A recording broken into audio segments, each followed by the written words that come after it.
सुनीता अरोड़ा हमारे साथ शिकायतकर्ता खुद जुड़ी हुई हैं। पीछे क्या वजह है, किस तरीके से इन्हें फंसाया जाता है और क्या सुनीता जी, मैं चाहूंगी आप ये भी बताइएगा कि किस तरीके से ये लोगों को टारगेट करते हैं और क्या जो रूरल एरियाज हैं, जो शहरों से कई किलोमीटर दूर है, सिर्फ वहां ये धर्मांतरण का खेल चल रहा है या उत्तर प्रदेश के जो शहर है वहां भी ये खेल चल रहा है? सिर्फ गांव में इस तरीके से हो रहा है? किस तरीके से ये पूरी प्रक्रिया को अंजाम देते हैं, जरा बताइए।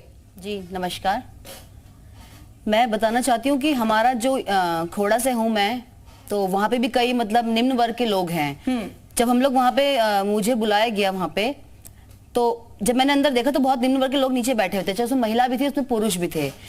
उनको शायद ये लगा कि अगर मैं उनके साथ जुड़ती हूँ तो मैं ऐसी महिलाओं को बहुत अच्छे से उनके पास या उनका व्यापार जो वो चला रहे हैं, मैं उनकी मदद कर सकती हूँ। तो पहले जो पादरी थे वहां पे, उन्होंने मुझसे कुछ बातें करी, तो मेरे गले में सिर्फ कान्हा जी का लॉकेट था। तो उन्होंने मुझे बोला कि मैडम मैं आपसे बात करूंगा, लेकिन आप प्लीज अपना ये जो लॉकेट आप इसे उतार देंगी। मैंने कहा चलिए ठीक है, वही वो क्रिश्चियन है, मैं हिंदू हूँ, तो मैंने इसको साइड में रख दिया। मैंने कहा हाँ जी बताइए आगे।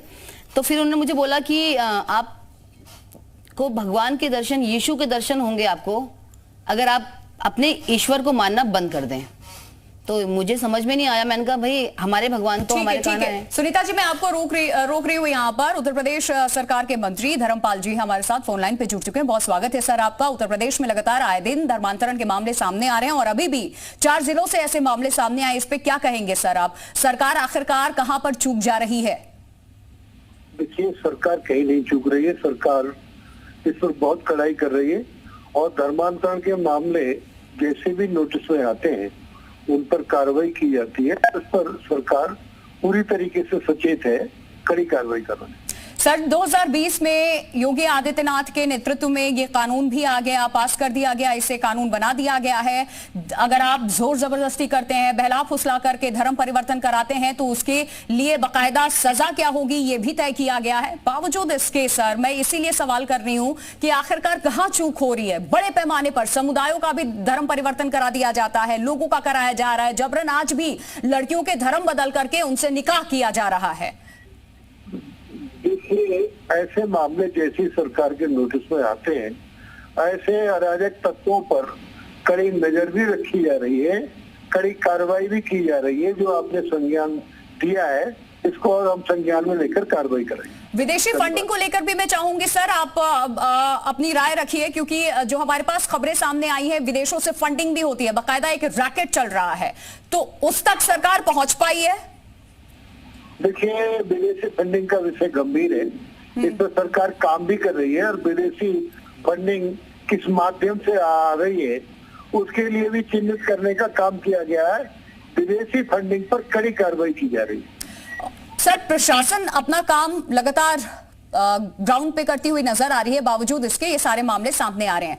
कहीं ना कहीं जागरूकता की कमी है, लोगों तक अभी तक नहीं पहुंच पाए, आप नहीं समझा पाए शायद उन्हें, और इसी वजह से वो ऐसे लोगों के बहकावे में आ रहे हैं, ब्रेन वॉश उनका किया जा रहा है। तो उन लोगों के लिए आपकी सरकार के पास क्या योजनाएं हैं? आगे आप लोग इसको कैसे रोकेंगे? क्या कुछ तैयारी है सर आपकी?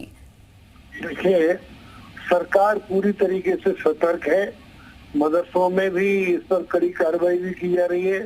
जगह जगह पर जो लोग फंडिंग के काम कर रहे हैं उन पर नजर रखी जा रही है और सरकार इसको पूरी तरीके से कानून बना के रोक रही है और बाकी भी प्रशासन के द्वारा भी इस पर कड़ी कार्रवाई की जा रही है और ऐसे कामों को बढ़ोतरी में पूरी तरीके से रोका जाएगा, बढ़ने नहीं दिया जाएगा।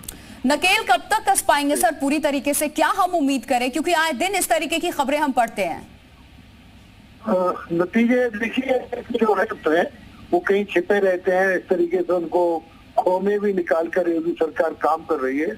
और आज उत्तर प्रदेश कानून, बेहतर कानून व्यवस्था के नाम से देश में और दुनिया में जाना जा रहा है और कहीं कानून व्यवस्था में कहीं कोई चूक भी नहीं हो रही है, कहीं छोटे मोटे मामले हैं इनको हम सॉल्व कर लेंगे। बिल्कुल धर्मपाल जी, आखिर क्या वजह है कि सिर्फ हिंदुओं को टारगेट किया जाता है, धर्मांतरण उनका कराया जा रहा है? और कई ऐसे जिलों से खबरें सामने आती है जहां पर मकान बिकाऊ के पोस्टर भी लगे हैं, या आपके जहन में भी होगा सर, कई खबरें हम उठा चुके हैं, दिखा चुके हैं। लोग परेशान होते हैं इस वजह से और पलायन भी कर जाते हैं, उन्हें इतना परेशान किया जाता है। क्या वजह कि सिर्फ हिंदू को टारगेट किया जा रहा है, सनातन धर्म को टारगेट किया जा रहा है?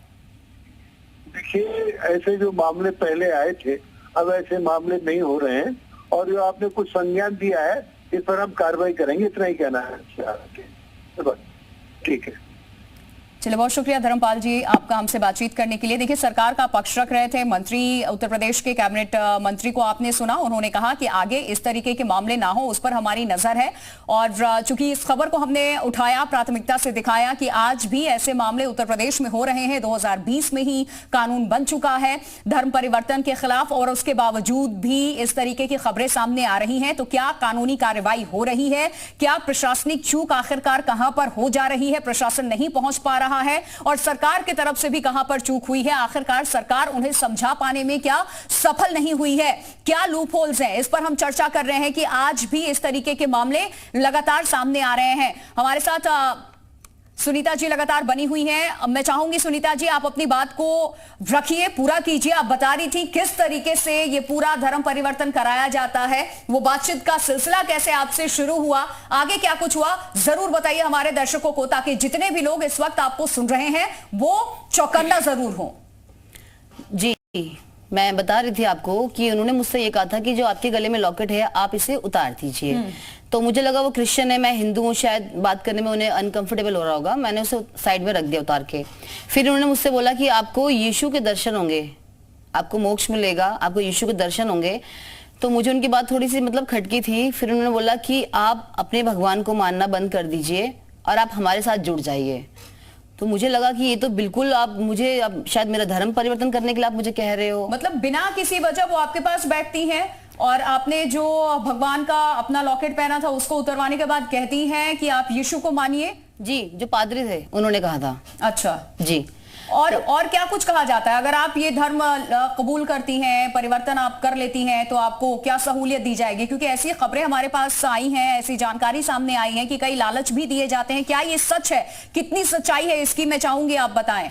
जी, बहुत से प्रलोभन दिए जाते हैं। बताया जाता है कि आपका मतलब आप हमसे जुड़िए, पैसों की मदद होगी, चाहे जिस भी तरीके से हम आपकी मदद करना चाहेंगे वो कर सकते हैं, और आप हमें ऐसे कुछ और महिलाएं या कुछ और पुरुष दीजिए जो निम्न वर्ग के लोग हों। विवेक पांडे जी समाजवादी पार्टी के नेता भी हमारे साथ बने हुए। मैं चाह रही थी कि पहले आप इन्हें सुन ले, जो शिकायत करता है, जो भुक्तभोगी है इस चीज की। सर, इस पर आपका क्या स्टैंड, आपकी पार्टी का क्या स्टैंड? सर देखिए प्रिया, बहुत धन्यवाद दूंगा मैं आपको कि आपने एक बहुत ही ज्वलंत विषय को उठाया है, और आज विशेष धन्यवाद मैं समर्पित करूंगा भाजपा के अपने भाई को, जिन्होंने खुद ये स्वीकार किया कि स्वास्थ्य, शिक्षा और गरीबी के अभाव में कहीं ना कहीं ये भटक जाते हैं। तो ये स्वीकार कर चुके कि चलिए स्वास्थ्य, शिक्षा और गरीबी कम से कम ये जौनपुर, बदलापुर जैसे क्षेत्रों में पहुंचाने में नाकाम रहे, जहां नितिन गडकरी, आदरणीय नितिन गडकरी जी, योगी जी जैसे लोग जाकर के जनसभाएं करते हैं प्रचंड स्तर पे।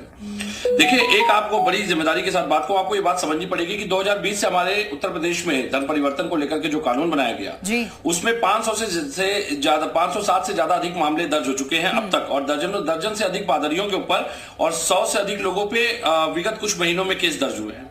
सबसे बड़ी बात यह है कि देखिए प्रिया, ये सीधे मैं आपको इसको बताऊं, जो मेरी समझ है, जो मेरी अपनी व्यक्तिगत सोच भी है, समाजवादी पार्टी की भी सोच है, ये कि अशिक्षा, अस्पृश्यता, भेदभाव, बेरोजगारी, और उसके बाद स्वास्थ्य की या चिकित्सा सुविधाओं का अभाव, धर्मों की अस्पृश्यता, कहीं ना कहीं अभाव है, लोगों की जो जरूरतें हैं वो पूरा नहीं हो पा रहा, और इस वजह से लोग भटक जा रहे हैं। सर